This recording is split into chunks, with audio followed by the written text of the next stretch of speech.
I just finished reading the book Anna Karenina. I don't know if I'm saying it right. Anna Okay. Karenina. Yeah. Anna, Yeah. I also don't know, but I you don't know have heard of it? that book. Okay, you've heard of it. Yeah, it's by Leo Tolstoy. In I've case heard of there are him too. multiple. Yeah, he's also pretty well known. In case, in case you're wondering which Anna Karenina, because there's Right. so Yeah. many. I'm talking about the one by The Leo original or Tolstoy. the cover? Yeah. Well, it's probably in the public domain. You can probably write your own remixed version of it now, Just copyright free. change a few words. Copyright 2025, Jake Knapp. Yeah, yeah. Leo's not around to do anything about it, but God rest his soul. But this is my second attempt at reading it, and I made it through this time. But the first time I was in college, and it was kind of a formative experience for me. I was assigned to read the book not just me, the whole class was assigned to read the book in this, God, I can't even remember what the title of the class was. College is a bit of a blur for me, but not for any fun reason, just because I was so poorly executively functioning at that stage in my life. But I did, have this class and get the assignment to read this book. And if you have seen Anna Karenina physically in person, it's an impressive book. It's like, I don't know. I read it on the Kindle just now, so I don't know the page count, but it's a lot. Like I'd read for half an hour and it would have gone up like 1% in terms of how far I was. You're like doing the mental math. You're like, yeah, that's right. It's got to be 800, 900 pages or something. And I did give it like a decent try to actually read it when it was assigned to me, but it was just clear, like as I saw the timeline of when I needed to be done, it was not going to happen. And I was really bad at procrastinating. And I suppose I still am, maybe have not gotten over that. But it got to the point where it was the night before the paper was due. And I really had only read like 50 pages, maybe, because I also just didn't get into it. It's a bit slow. And so I came up with this thing though, that I think was really, I think was pretty clever, which was, okay, it's the night before. It's like 9 p.m. I'm going to go to the bookstore, which is open late, at the University of Washington. I'm going to go to the U bookstore there, and I'm going to get the Cliff Notes. Okay, so that's not great. But I had this additional idea, which was I went to the video store, which dating me a little bit, but I went to the video store, by Blockbuster, and I looked, and there were actually 2 movie versions of Anna Karenina, because it's an old book, right? So there's like one with maybe like Greta Garbo or something. It's like, like a black and white with like actresses and actors who you're like, oh yeah, I think I've heard their name. And then there was a newer one. Anyway, I rented 2 videos. And so starting at 9 p.m., I read the Cliff Notes. I watched or skimmed through the movies. And then probably 3 of them, I started writing the paper, comparing the book to the different versions of the movie. That was the approach. That was the conceit. That was the plan. That was which is really good. That's a really clever approach, because you're able to sort of obscure the fact that you didn't actually read the whole book. You reduce the surface area that you have to talk about the book itself by down to like a third, and then it's all in reference to the movies. It was, if I do say so myself, it was a stroke of genius. And so I wrote this paper, and I, like, as this day is dawning, I'm like finishing it up. I run, and this is again dating me, but I had to like go to the library to print it out, totally. I had it on a disc or something. And then anyway, I turned it in, and I got a really good grade on the paper. And I had a friend in the class, and I remember showing her like, hey, look, I got a better grade. I was actually a jerk about it. But then at the end of the semester, there was a knowledge level test on everything that we'd read. And I was just destroyed, because I just hadn't read. So anyway, I passed the class, but it wasn't great. But I felt like I really had to read the book, and it was like when I met my wife, she was like, oh, that's such a great book. Like, you had the opportunity to read it and like talk about it in a class. You're such a, jerk. And so I finally, decades later, I was like, I'm going to do it, and read it. And it is a really good book. Yeah. It is a really good book.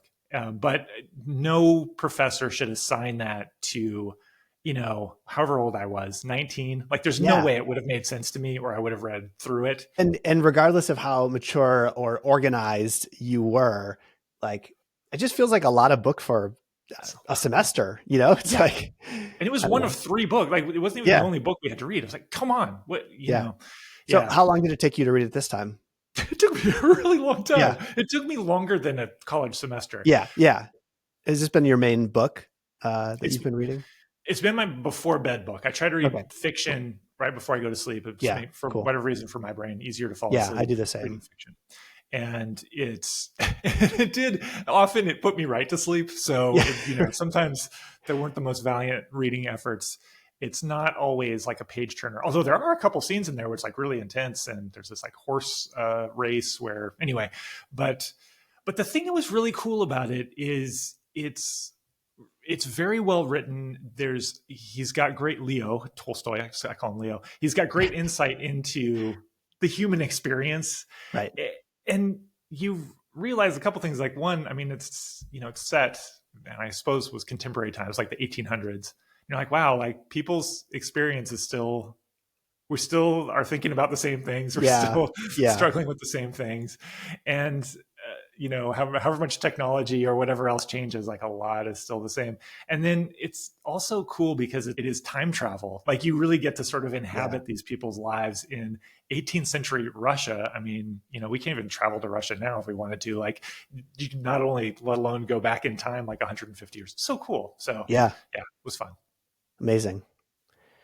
Well, you did a recommendation at the beginning this time. Oh yeah, I did. Well, or are you not recommending it? I would recommend it if you've got a lot of time. You need to have a lot of time. Yeah. But if you are above the age of 40. Above the age of 40 and you have a lot of time, go for it. I'm going to reserve a palate cleanser recommendation for what I'm reading next till the end. So that's a teaser for the end of the episode. So stay tuned for that. All right. Should we record this thing? Let's do it. Sweet.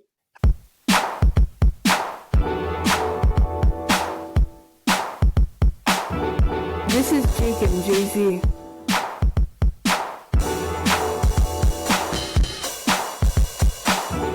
This is Jake and Jay-Z. Hi, welcome to Jake and Jay-Z, episode number 7. This is our weekly podcast about startups, design, technology, marketing, other stuff that we're thinking about, talking about, reading about, watching, learning about. That's Jake over there. I'm Jay-Z. We are the founders of Character Capital, the authors of Sprint, Make Time. This is our podcast. And if you want to get our weekly newsletter with the latest podcast episode and some other cool stuff that we found in the past week, please go to jakeandjz.com. Well, welcome to the show, John. Yeah, welcome to you. Last week, I was going to say last week was fun, but that was this week. We both traveled to the Bay Area. And I guess we were in Silicon Valley. Technically, we were in the real deal, the place. Oh, yeah. What are the boundaries of Silicon Valley? Where geographically? That's a really good question. I sort of assume like San Mateo to San Jose-ish. No, it sounds right. Okay. Yeah. But we were in Palo Alto. Well, we stayed in Palo Alto. And the reason that we were there was we gave a talk at YouTube. And it was for one of the design teams at YouTube. And it was really fun. We went back to Google for the first time in a while. We both used to work there. I worked at YouTube, not in this office, but I worked at YouTube like 15 years ago, which is really crazy to think about, but it was fun to visit again. What did you think of the experience, Jake? It was fun. It was weird because I hadn't been back to Google. It'd been a few years for me since I'd been in a Google building. And that was funny. We were in Mountain View. They were having this big offsite. Usually I think of YouTube headquarters at San Bruno, but they were having it in Mountain View in this big building that's down by Moffett Field where they have the cool NASA stuff. So like across the street, you've got like Humvees and like giant satellite dishes like you would see in 80s movie. Yeah, I was going to say like a James Bond movie or something. Yeah. Like the one on top of the secret government Department of Energy building in Stranger Things. Like they have that. Yeah. but yeah, like the kind of satellite dish you don't want to get too close to because you know that there's going to be some pretty serious radiation. I felt like we were maybe too close even across the street. Yeah. and also, remember we drove past maybe this is what you're going to say, the Okay, it is what you're going to say. I won't steal Yeah. your thunder. No, say it. Yeah. Well, we drove past this like sort of open lot. It had chain link fence around it with like barbed wire on the top. And inside the lot, they were testing the Mars rover. There was like all these like boulders strewn about, sort of, I guess, trying to mimic the terrain of Mars. And it's just right there. I mean, it's sort of tucked away because it's not really near like anything else other than Google, but Yeah. it's crazy. You can just drive right past it. It was really cool. It is crazy. It's so crazy and so cool. And they must have like a gazillion acres there on that thing. And it was so cool that was just right by the edge where we would drive by on the road. Maybe they just put it out there until it'd be like, no, we're doing cool stuff here. Yeah, it was fun to be at Google, fun to be at YouTube, and fun to try a new talk. You and I did a new talk. We were talking about the foundation sprint. So first time giving a talk about how it works. Yeah. I had to figure out how to explain a bunch of new concepts. And I always enjoy the process of giving a talk for the first time, but it's painful because you have a lot of untested experiments in there and you don't know what's going to happen. So yeah. And I think maybe in the first or second episode, we talked a bit about Character Labs, this program that we run with founders who are just starting their new companies. So they're usually in the first couple of months of starting a startup. And we actually created the foundation sprint for Character Labs because we had been, after we started from Character Capital and we were investing in these early stage startups, we were like, man, they like kind of need something that comes before the design sprint, right? They're not to the point where they know what they're doing. They're sort of on the track and they just have kind of, problems to solve or big questions to answer or ideas to test. They've got some foundational stuff they want to figure out, like, what segment of the market are we focused on, and what's the sort of white space in that market to solve a problem for customers in a unique way. And so the foundation sprint is like how we do that with startups, and it works really well. I mean, we've now done it with 30 to 40 startups, but we've never like talked about it in detail. Like we've mentioned it on the podcast, like we talk about it with startups, we run it with startups, but we never talked about it publicly and really tried to explain it to people, try to show them how to do it. And so it was really cool to have the opportunity to do that for the first time. Yeah. And in this talk, they were very curious to learn about decision making as it relates to the way that we work. And so there are a bunch of new decision making methods that we have in there. The design sprint is very much about decision making, and the foundation sprint is too, but we had to create a few new formulas and recipes for making decisions. So yeah, it was fun to step back from it a little bit and say, okay, if you're talking about this in a room full of people who are not necessarily going to be running a foundation sprint right now, it's not the startup founders. And we're not going to be there to do it with them. Like we hope that they can go and do it on their own. That's the big leap. Yeah, I definitely, looking back on it, this is always true with any talk. I always look back and think, could have done that part a little better. But I thought it was good. It was a good first waffle off of the waffle iron. Yeah, definitely. And a bit of a teaser, I guess, is that at some point we will share more of that kind of detail probably here. I mean, I think we have some templates and resources that are helpful that I think we can talk about and share, but not today. But not today. But soon. Another time. But not today. Yeah. The other thing we did when we were out in Palo Alto was we met up with a founder in our portfolio that we have been working with. We just invested in his company a couple months ago, and we've been working a lot with him recently. And we just finished a design sprint with this founder, with this company, and thought it might be kind of cool to talk about that a little bit. There's a specific point that I want to make that's about the kind of risk that you can take in a design sprint that I think most teams would not talk themselves into taking if they were working in the typical business as usual fashion. But we need to keep this person anonymous for now, but give us a little bit of background on the types of problems he's trying to solve with his company. Yeah, he worked on a major project that came out of Google recently, like within the last couple of years. He was kind of co-founder of this project. He has a lot of very specific technical expertise, and he also has experience with building healthcare products, and has worked at a very successful startup prior to Google that was in healthcare. And so he's at this great intersection of tremendous technical capability and vision into what can be done with technology, with AI, and also this understanding of the realities of the healthcare system. And, then you put those two together and it's like, there's a lot of potential.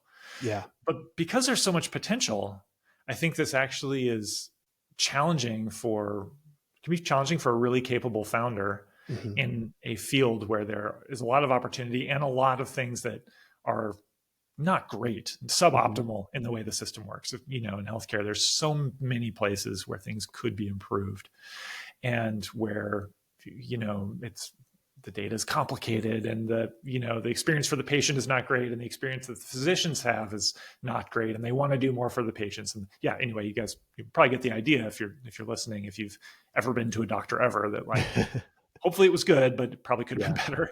And so he's in that space of, okay, exactly what form should this product, this company take?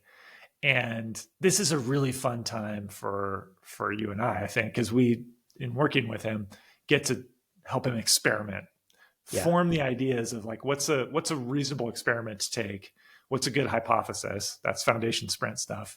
Yeah. And then, okay, now let's put that hypothesis using a design sprint. Let's put it into a prototype, put it in front of customers. So in this first example, well, what if we built something and it was something that patients chose to use? So the target customers, patients, what does that look like? Yeah. And as you were saying, because you can, with a foundation sprint, really quickly identify the hypothesis, with a design sprint, really quickly like put that hypothesis in front of your customers, you don't have to be so dead set sure that you're headed in the right direction to try something. And I think that's what's really cool about it, because the first attempt here may or may not have been in the right direction. Right. But it wasn't very costly to him. Yeah. And I think this is particularly interesting because, like you said, this founder has worked in AI and he's worked in healthcare. And so he knows a lot, and he knows a lot of people in that field. And he's specifically working in the field of oncology, cancer, where there's a lot of data, more than I think other parts of medicine and healthcare. There's a tremendous amount of data, and a lot of the care decisions are really about like sort of crunching that data, figuring out the best course of action. And the interesting thing is like, so as he's been talking to people starting this company, everybody's like, oh, don't focus on the patient. Like not in a bad way. That sounds bad, but like, don't try to go like direct to patients, like go through the insurance companies or go through the health networks or go through the doctors, like go to the oncologists and like sign a pilot with them, which is probably all like very reasonable, very smart and well-informed advice. But when we ran the foundation sprint, there was kind of this kernel of conviction, this spark of passion where this founder was like, you know what, that's probably right. That's probably good advice, but I really believe there's an opportunity here to go directly to patients and to give patients something that's going to help them get better care, get better sooner, feel better, have an easier time with this very difficult thing. And so it was kind of this, I could just imagine an alternate universe where he was starting this company and he wasn't running design sprints. And he'd be like, well, everybody says I should not do this. Everybody says I should just go and like focus on the oncologists. I'm just going to do that. Seems reasonable. Seems like the sensible thing to do.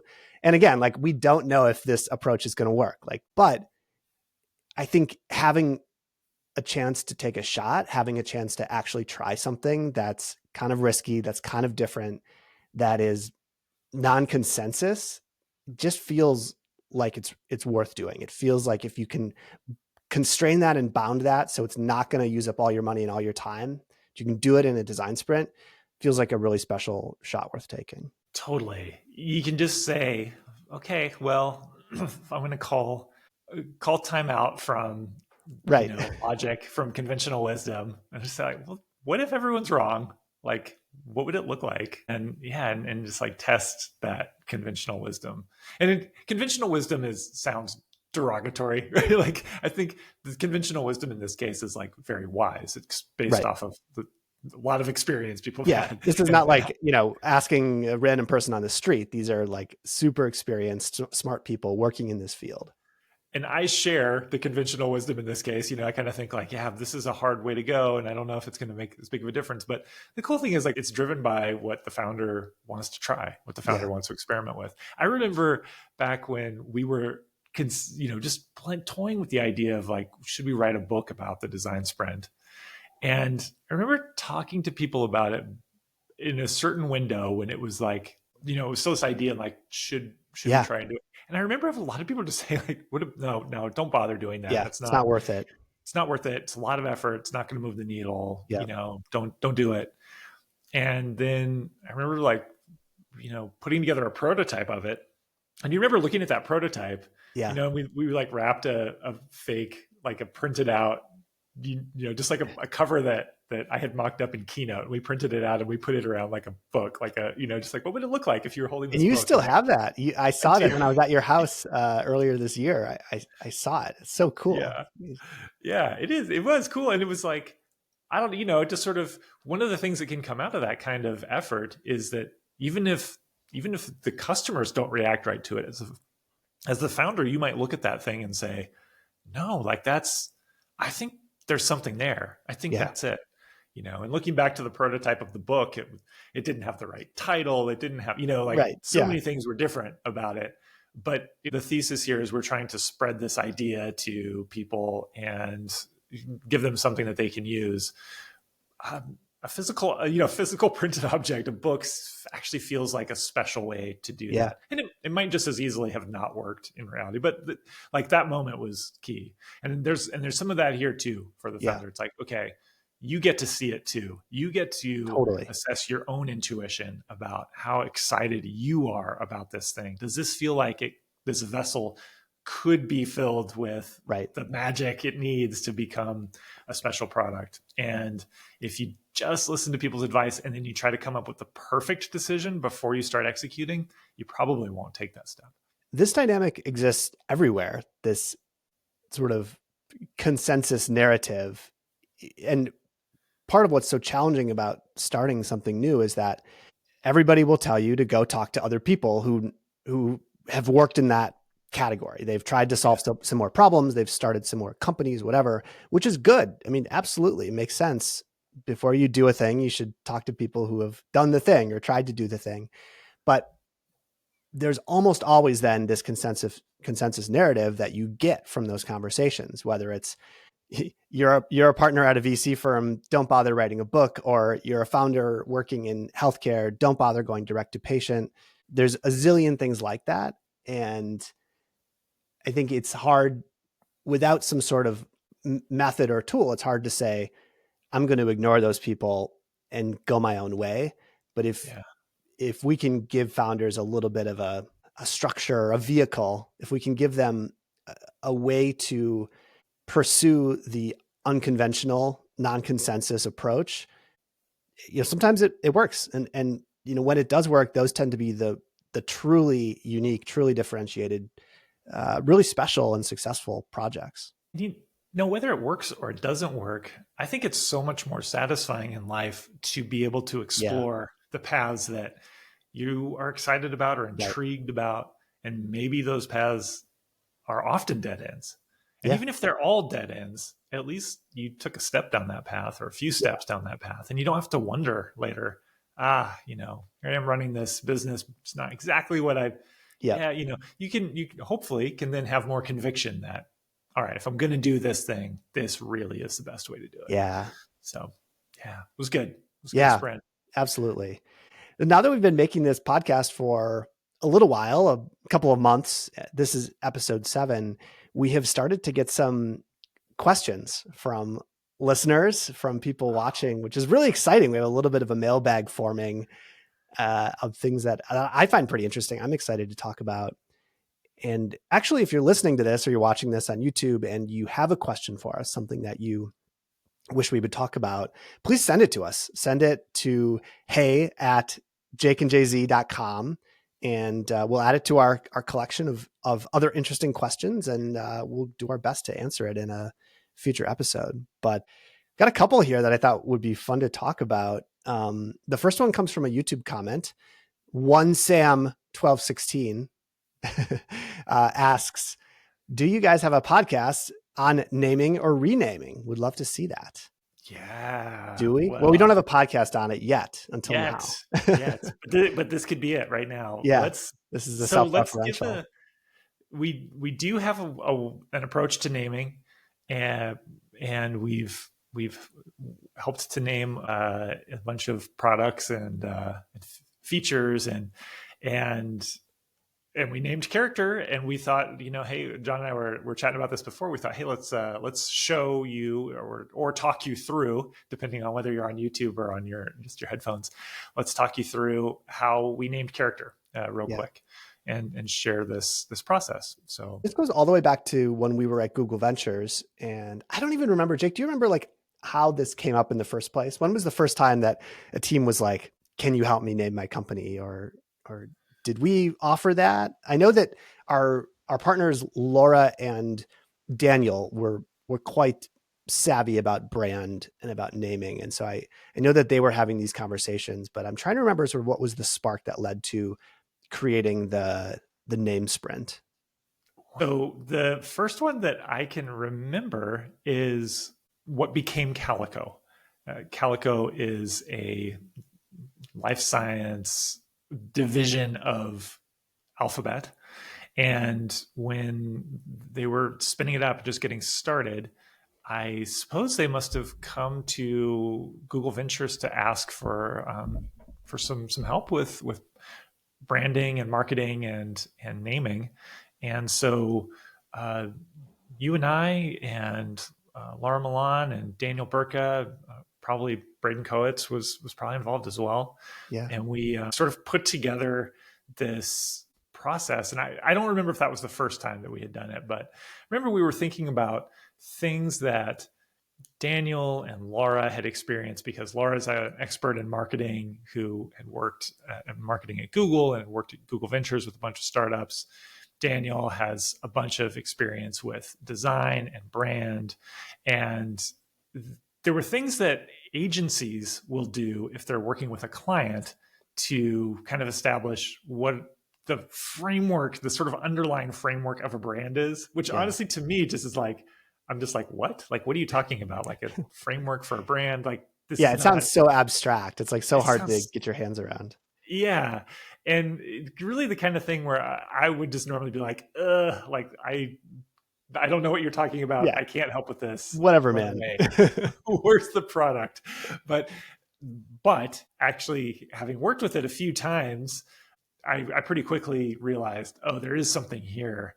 This idea of a framework, it's kind of a way for people to make decisions about brand naming, even visual style, even marketing voice, things like this. To make those decisions easier, this framework is kind of something that helps you sort of put into concrete terms, into visuals, what are we all about? So rather than talking about it in the abstract, should we just sort of quickly walk through how we did this for character? Yeah. Okay. So for naming, we've got this kind of brand sprint framework already established. And if you're curious about the brand sprint, by the way, you can search online. You can search for 3-hour brand sprint, and you'll find a Medium post. It's kind of a how-to guide that I wrote super about. Detailed. Yeah. Super detailed. And lots and lots of people have used that to run their own brand sprints. But the name sprint is built on top of the brand sprint. It's a thing. You do the brand sprint first. You establish some framework that helps you, say, okay, we're more like this than like this. We're more like that than like the other thing. And then you go into naming. So for naming, we start off with themes. So you'll see in this slide, it says character name sprint, but we didn't know the name was character when we started. I think came back afterwards and wrote this into the slide. But the first step is coming up with themes. So we are looking here for not names yet, but themes that we think might be interesting places to explore ideas for names. And so as an example, some of the themes here that we ended up choosing to explore, the theme of nature. Are there words or names that come from nature that might be interesting? Or the theme of wonder, like, just the feeling of wonder. What names might be inspired by or be in the category of wonder? Perseverance was another theme. Questions was a theme, because we think about, and you can tell by the way we've talked about things already today, we're often thinking about the questions that you can ask and the questions that you can answer when you're building products, building a business.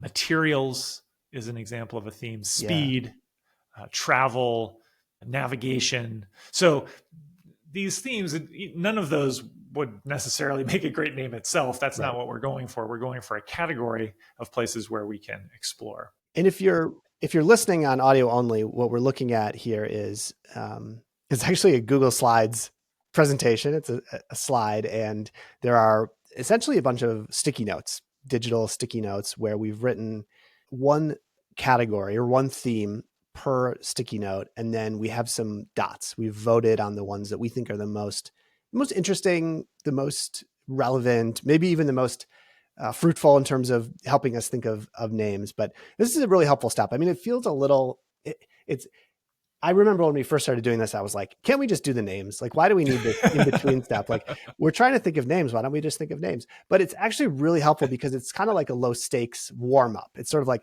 don't try to think of names yet. Like, don't jump straight to like the hard part.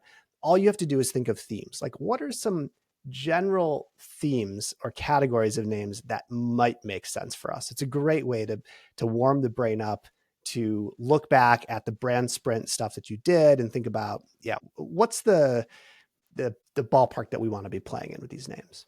One of the big things that we're doing in any kind of a sprint, when we create it, when we put it together, when we're testing it out and trying to make it work, is to take a challenging activity that people do and break it down into subcomponents, the components that we think will lead to a good outcome. And a lot of times those are, it's like, what's the smallest atom or molecule of progress that you can make? Yeah. And let's put it in the right order. Just to build off of that thing with, if you jump right to trying to come up with names, you'd probably be able to come up, I'll be able to come up with, some number 2 or 3 or 4. I'll just be, what about, it could be this or this. But at some point, my brain will naturally go into this idea of themes. Like, I'll think of one name, I might think of like, it'd be cool if it was called titanium or something, and then it's like, what else? What's another name? And then I'm probably going to be thinking on so what else is like either like a metal, or what else is a space age material or something, and so you could start with names, but you're eventually going to hit themes. So you might as well start with themes. So we have our themes. We do our usual note and vote, which means looking across all of them, placing some votes, and then placing a second round of votes and narrowing down, and then moving ahead with those. And then if we move to the next slide, and we were just using slides at this point because this was either like really early pandemic or before the pandemic. I don't remember. It was early pandemic, and I don't think we had totally. Well, actually, I know what it was. You had created this template before you started using Miro. So I don't know. Miro probably existed, but like this template probably dates from 2018 or something like that. And Google Slides is pretty decent for this because you can look at one slide at a time. So you can sort of focus on like, this is the step we're doing right now. And the design tools, if you will, the sort of desktop publishing, like draw a box, make some text, like they're really simple. They're appropriately simple for what we're trying to do here. Like, it's not like trying to do this in Figma where you would get tripped up in all of the advanced features. So anyway, that's why this is in Google Slides. Yeah, it's kind of, Google Slides can be like a very rudimentary version of Miro. Essentially, we graduated to Miro after this, but you can make it work in Google Slides. Yeah. So we started listing off, a bunch of names. So the next slide is just I don't know how many there are here, but there must be 60, 70 Yeah. names. And we've just listed them all off: Query, Tideline, Sprint, Valid, Porter, North Point, Shepherd, Council, Decent. Shepherd is like the street you live on, right? Like, Yeah, that's right. It's spelled in an odd way. Yeah. Yeah. And it goes on. There are columns and columns of these names. And we did this via note and vote. Well, at this point, just note, because we were each working individually. So Eli, our co-founder, Jake, and I were each working individually. We were writing down our own ideas on paper, and then I think we just typed them all into this slide so we could see them all in one place. Yeah, so it was a secret. Nobody knew what the other people were coming up with, and then we put them all in here. And then we have another one here where we had voted and actually bolded the ones that kind of got a decent amount of votes. So top candidates here now narrowed down out of that list of whatever, call it 70, 75 names. We've got Query, Sprint, Valid, Decent, Fix, Lightning, Guild, Envelope, Pointer, Lantern, Character, which has a lot of votes, but not more than anything else. There's a few others with that many. Character, Likely, and Nice. So any of these are meant to be the potential name for the company. So it might be, Query Capital or Query Ventures, or Sprint Ventures or Pointer Ventures. So we're thinking all of these are candidates. So and this is sort of a helpful step too, sort of a micro step that I think we had 2 slides previous, was if whatever industry you're in, if there are like typical suffixes, if it's like, for us, it's like, ventures, capital, VC, partners, group, fund. Like there in venture capital, there are names of firms that have like a word and then blank ventures, blank capital. Like that can be helpful just to help you think a bit more contextually, like how are we actually going to use this name in real life?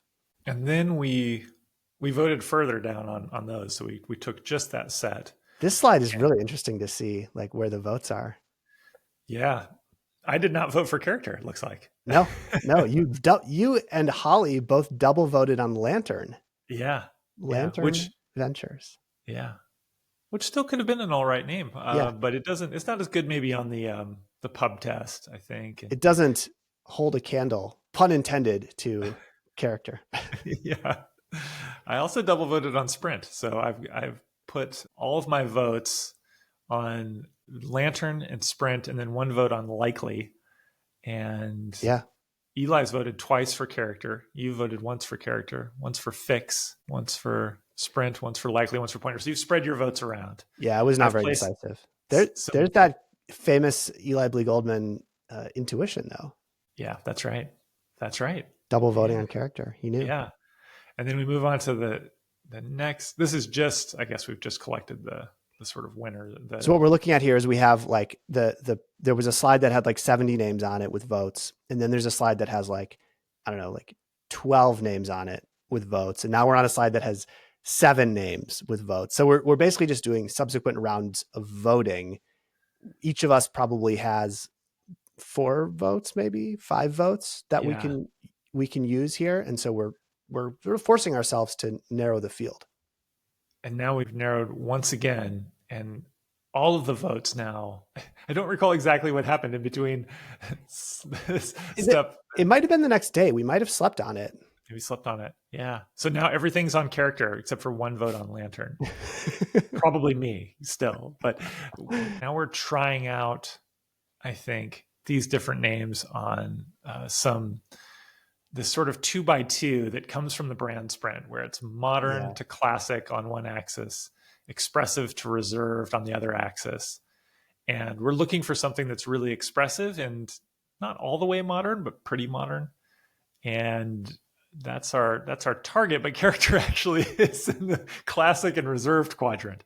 Yeah. It's actually in the opposite, it's almost as far away as you could get on this chart from where we had said we wanted the brand to be. So this was kind of a stumbling block, for us to realize our usual method that we would tell founders to use. Here we've totally broken it. There's always this like translation from abstract to concrete, and like abstractly, when we said, what do we want the brand to be? We had said, well, we want it to be expressive and modern. Those are two of the axes we're looking at here. If you go to the next slide, what were those? Like rebellious and friendly, rebel and friend. Like those were other things we sort of wanted the brand to evoke. And again, a character is the total opposite. Yeah. It's and so when we, conventional. yeah, when we like looked at these in the abstract, like we thought one thing, but then when we looked at concrete names, I don't know, I think had a strong intuition that like character was the right name for us. It felt like the right name for us, even though it didn't fit the abstract notions of what we thought the brand should be. It almost like forced us to rethink what the brand should be. Yeah, it's just an interesting way that the process played out. And in my defense, Lantern is very close, at least in these first two, to the target. The target. Yeah. Yes. And then we move again. Yeah, no, you were spot on with that pick. Elite and friend. Again, Lantern is right there. It's elite and friend. Yeah. Character is not totally.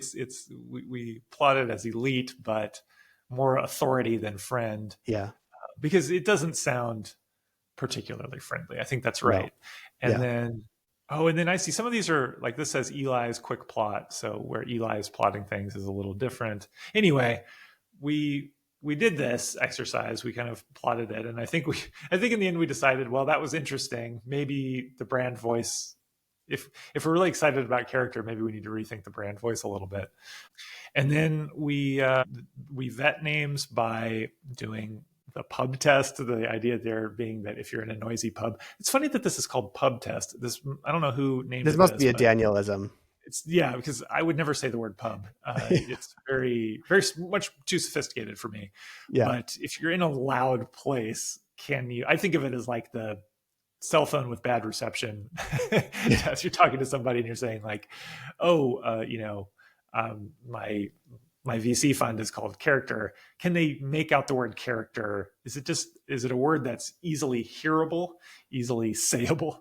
And it's very appropriate, Jake. You grew up in a rural area on an island. It's very appropriate that your test for legibility would be the shaky cell phone signal test. And then Daniel grew up in Canada and now lives in London. It's very appropriate that his test would be the pub test. So you're both true to form, true to your background.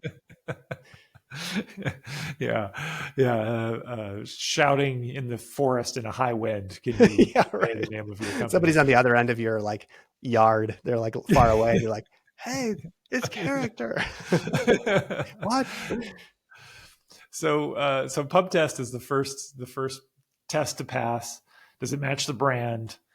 And that's what we're trying to do with those 2x2 plots.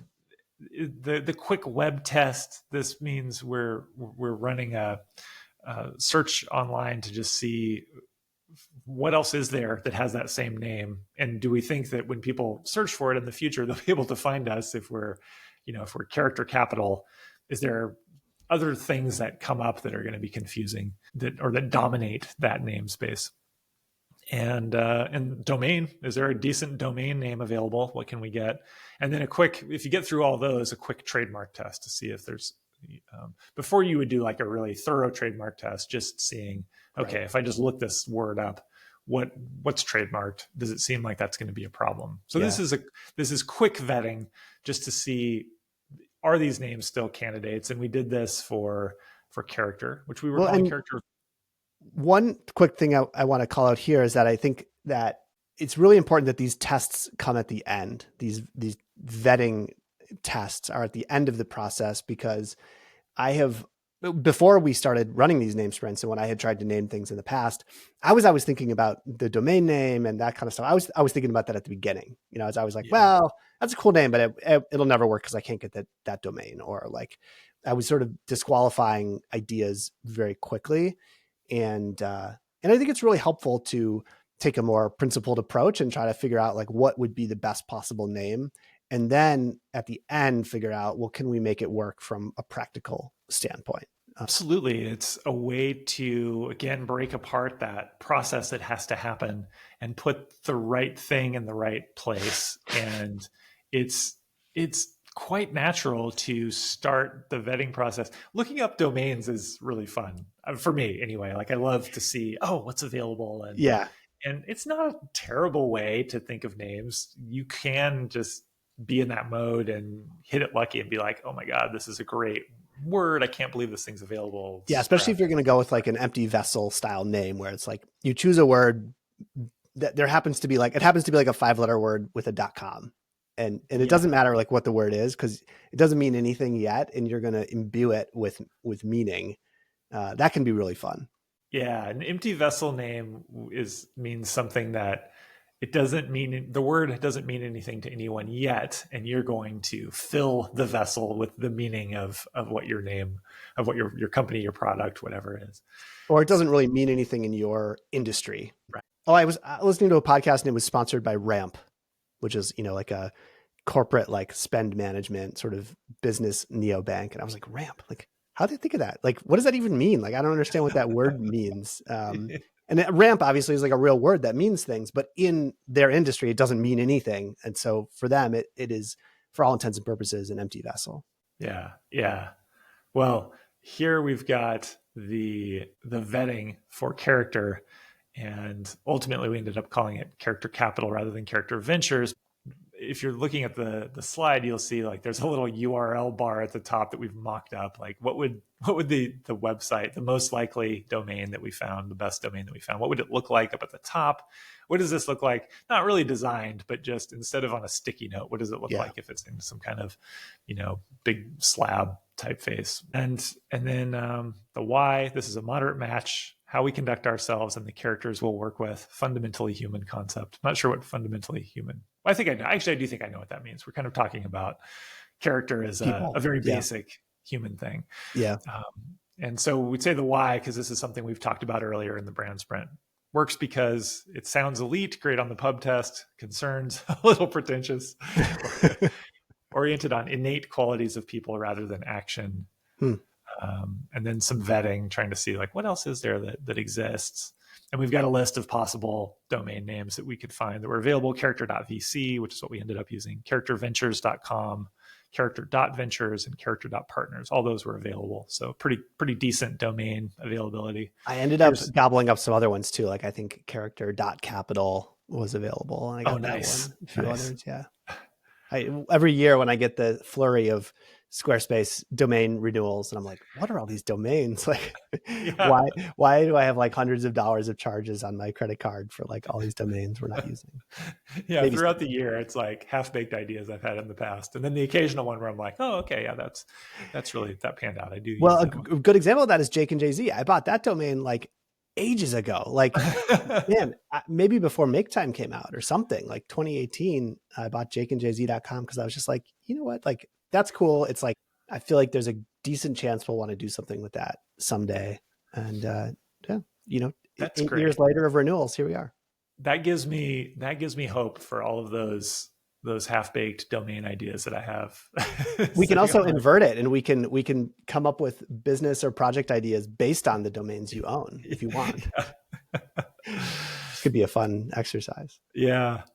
Here we've got nice dot investments. That was the best we could find, I suppose, which is not great. The why, not really a connection. Works because good word, simple, approachable, trendy right now. Concerns trendy, suggests exuberant personality. Vetting, this is a Walgreens store brand. There's nice ventures. It's a restaurant management company, but it's pronounced like the French city of Nice. So this is a, you kind of see like, okay, here we do the vetting and it doesn't look so great for some of these. Fix ventures, great word, X sound, strong on the pub test. Concerns implies something is broken. Anyway, this is sort of Lantern. Let's take a look at Lantern. This because there's a funny little detail in here. The why illuminates your surroundings so you can move forward. A light in the storm for entrepreneurs, a guide. And I think we were thinking about this like we run these design sprints, these other kinds of sprints. We want to, when we're doing that, the mode that we're in is guide. We want to be like a guide or like a butler who's helping the founder along on what they're doing, which is a slightly different take on the way we approach our founder relationship. I keep laughing, Jake, because I'm just reading these notes on here. They're really funny. Like where it's going. Yeah. No, there's like 3 different things that have made me LOL. So Well, let's see what we've got. So the why for lantern: illuminates your surroundings so you can move forward. A light in the storm for entrepreneurs. A guide. Works because it's flexible. Lantern.vc is an amazing domain. I must have written that. I'm not sure if it's an amazing domain, but I was really I was pumping up the. You were selling it. I was selling it hard. I can call interns linterns. Oh man, I hope I wrote that. That's pretty funny. Concerns, hard to say for Wisconsinites. Will you, John? Can you strip away any accent that you picked up from the West Coast and give me the word lantern in pure Wisconsin? Oh man, let me see. Lantern. Did that come through? You do, yeah. It's the lantern. Yeah, it's like there's an extra syllable. There's like an extra Y in there. Yeah. Lantern. Not modern or innovative, nostalgic, weak on the pub test, and that's certainly true. If you try to say lantern on a shaky cell signal with one bar, that's not coming through.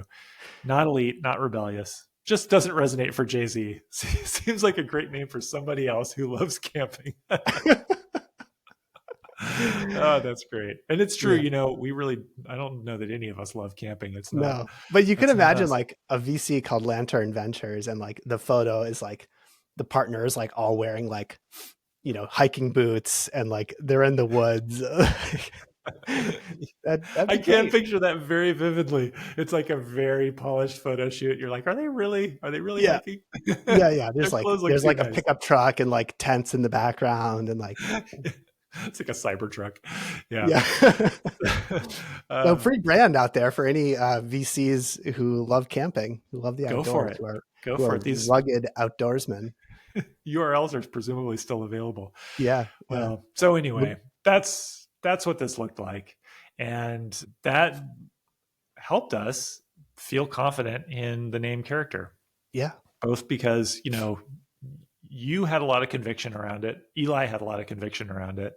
And when you're making these kinds of decisions, we think that it's swell if you have consensus, but it's actually almost better if you just have one or two people who you trust who have conviction.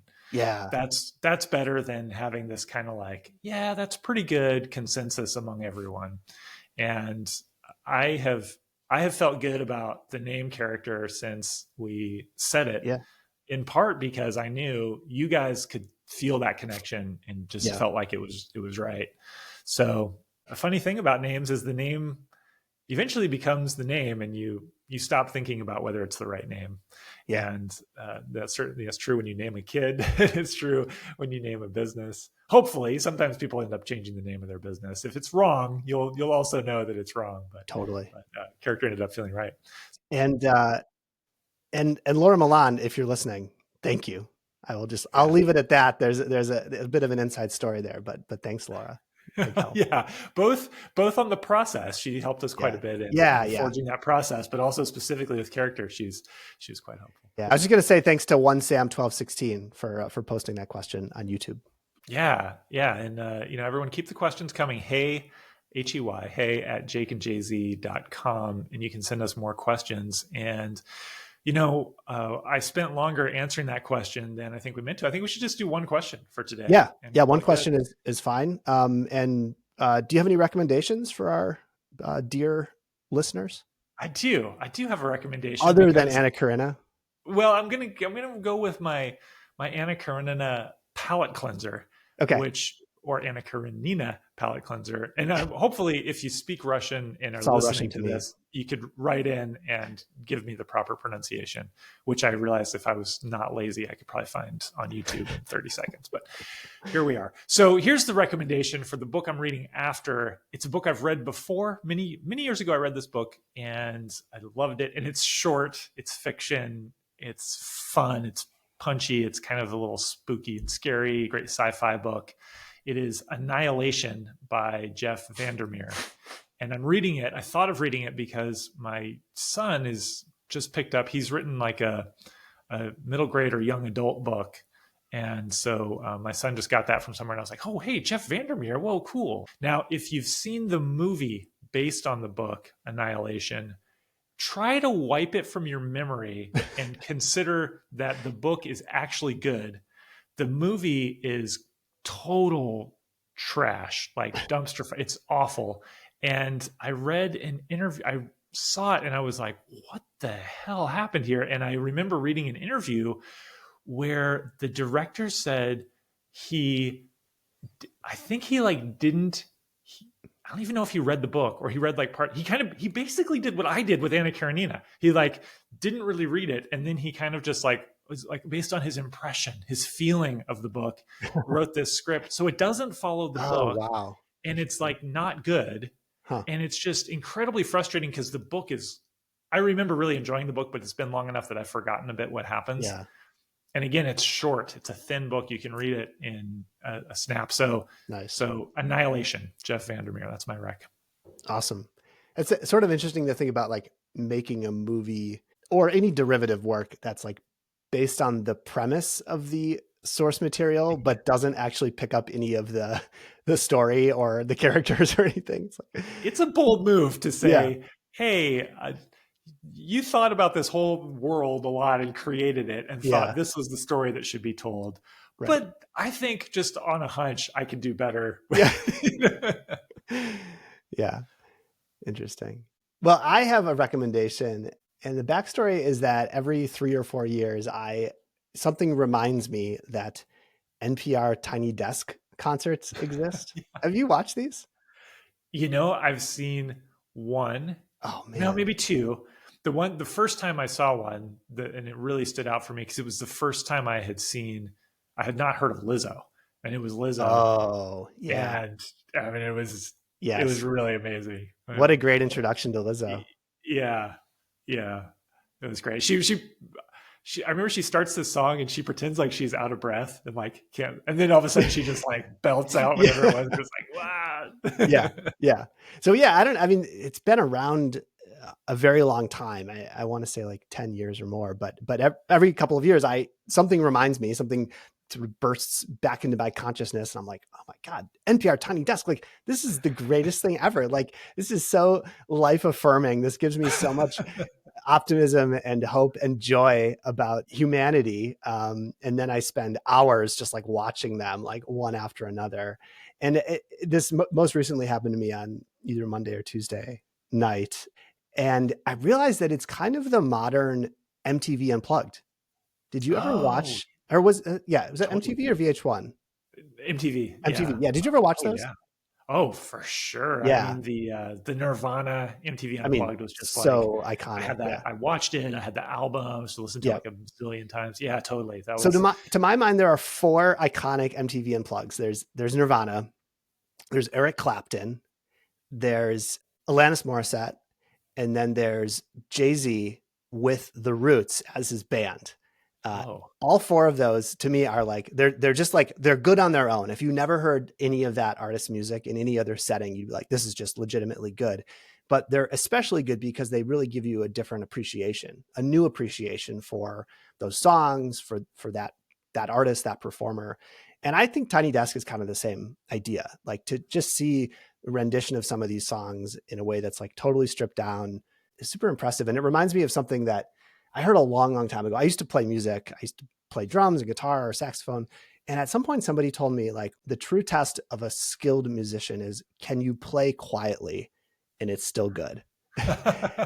Because like anybody can like, cut loose and sort of belt out or like play the drums really loud or like, furiously strum on the guitar. It's like, you can get a lot of mileage out of just sort of like drama and intensity. But if you can do it quietly and it's still good, you still maintain like what makes that song good, then that's true skill. And so anyway, Tiny Desk has that in spades.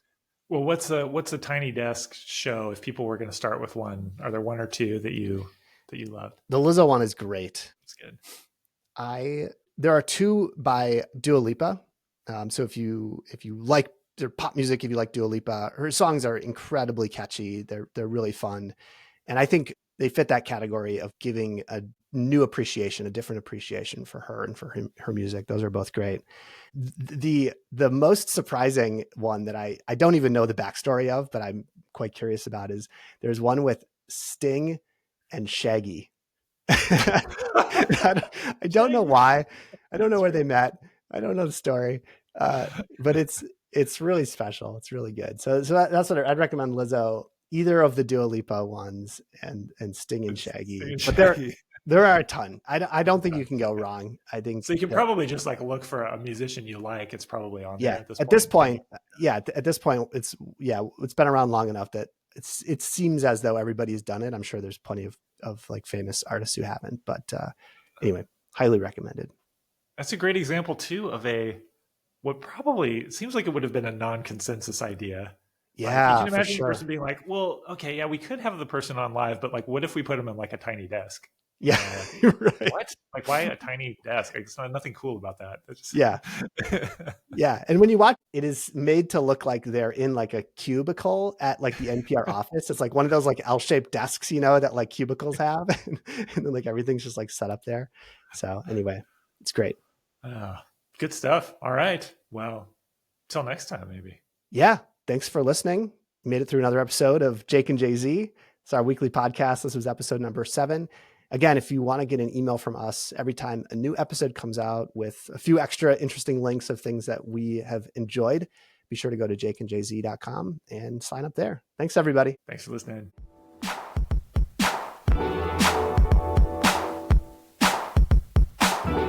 This is Jake and Jay-Z.